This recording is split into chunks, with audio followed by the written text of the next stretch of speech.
QR முறைமையின் கீழான வாராந்த எரிபொருள் அதிகரிப்பு என்பதாக அந்த செய்திக்கு தலைப்பெற்றிருப்பது நாங்கள் காணக்கூடியதாக இருக்கிறது. QR முறைமையின் கீழ் எரிபொருள் விநியோகிக்கும் வீதத்தை நேற்று முதல் அதிகரிப்பதற்கு தீர்மானிக்கப்பட்டிருப்பதாக பெட்ரோலிய கூட்டுத்தாபனம் அறிவித்திருக்கின்றது. அந்த வகையில் மோட்டார் சைக்கிள்களுக்கு இதுவரை ஒரு கிழமைக்கு 5 லிட்டர் பெட்ரோல் வழங்கப்பட்டது. அது இப்போது 8 லிட்டராக 3 லிட்டர் அதிகரிக்கப்பட்டு 8 லிட்டராக அதிகரிக்கப்படுவதாக அறிவிக்கப்படுகிறது. அதே போல முச்சக்கர வண்டிகளுக்கு கடந்த வாரம் 15 லிட்டர் என்ற ஒரு கோட்டா வழங்கப்பட்டது.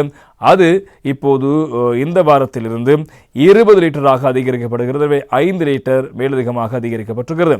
மோட்டார் கார்களுக்கு கடந்த வாரம் 15 லிட்டர் கோட்டாவாக இருந்தது. எனவே இப்போது அது 10 லிட்டராக அதிகரிக்கப்பட்டு இந்த வாரத்திலிருந்து 25 லிட்டராக அதிகரிக்கப்படுகிறது.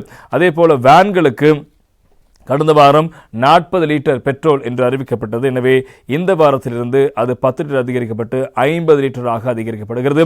பஸ்களுக்கு 60 லிட்டராக இருந்த எரிபொருள் கோட்டா இனி வரும் காலங்களில் 100 லிட்டராக அதிகரிக்கப்பட்டிருக்கிறது. லொரிகளுக்கு 2 லிட்டர்களும் நிலம் மற்றும் விவசாய வாகனங்கள் வழங்கப்பட்ட 20 லிட்டர் 40 லிட்டராக அதிகரிக்கப்பட்ட விவகாரங்கள் முக்கியமாக இருப்பதை காலம். எனவே ஏற்கனவே பலரும் கோரிக்கை வைத்த முக்கியமான விவகாரம் இந்த எரிபொருள் கோட்டா எங்களுக்கு போதாது, எனவே இன்னும் அதிகரித்து தர வேண்டும் என்பதாக அறிவிக்கப்பட்ட நிலையைதான் இப்போது நீங்கள் திரையில் பார்க்கின்றதை போன்று இந்த எரிபொருள் கோட்டா அதிகரிக்கப்பட்ட விவகாரங்கள் முக்கியமாக இருப்பதை காணலாம். மோட்டார் கார்களுக்கு 10 லிட்டர் எரிபொருள் கோட்டா அதிகரிக்கப்பட்டிருக்கிறது.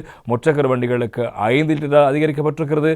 வேன்களுக்கு 10 லிட்டர் அதிகரிக்கப்பட்டிருக்கிறது. அதே போல லொரிகளுக்கு அதே அளவு 2 லிட்டரை காணப்படுகிறது.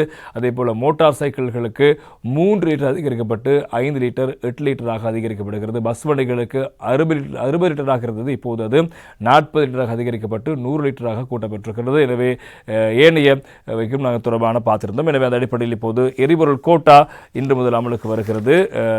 இந்த வாரத்துக்கான கோட்டா. எனவே அந்த கோட்டா அதிகரிக்கப்பட்டிருக்கிறது தான் முக்கியமான தகவலாக இருப்பதை காணலாம். முச்சக்கர வண்டி சாரதிகள் சங்கம், அதே போல தனியார் பஸ் உரிமையாளர்கள் உள்ளிட்ட பலர் தங்களுக்கான கோட்டா போதாது, அதிகரிக்கப்பட வேண்டும் என்ற கோரிக்கை முன்வைக்க இப்போது அந்த கோட்டா அதிகரிக்கப்பட்டிருக்கும் என்பதும் இங்கே முக்கியமாக நாங்கள் சுட்டிக்காட்ட வேண்டும்.